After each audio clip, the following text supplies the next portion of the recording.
स्मृता चित्तमे समदर्शिता बुद्धि में स्थित प्रज्ञता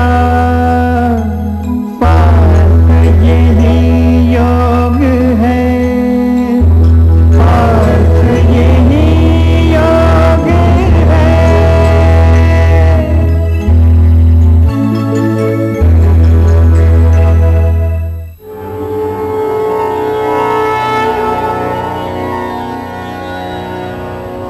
ओम श्री परमात्मने नमः।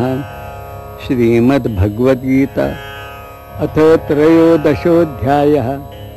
श्रीभगवानुवाच इदं शरीरं कौन्तेय क्षेत्रमित्यभिधीयते एतद्यो वेत्ति तं प्राहुः क्षेत्रज्ञ इति तद्विदः।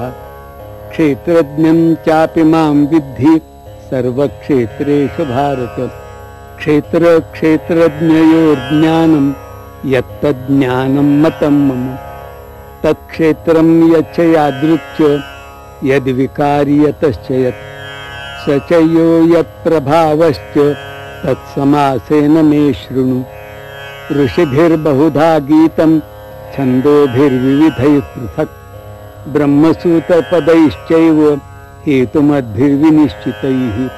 महाभूतान्यहंकारो बुद्धिरव्यक्तमेव च इन्द्रियाणि दशैकञ्च पञ्चचेन्द्रियगोचराः।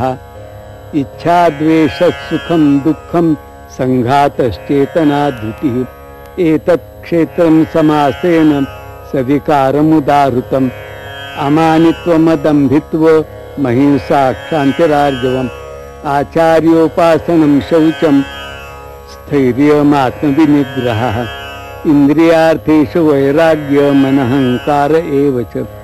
जन्म मृत्युजरा व्याधि दुःखदोषानुदर्शनम् असक्तिरनभिष्वङ्गः पुत्रदारगृहादिषु।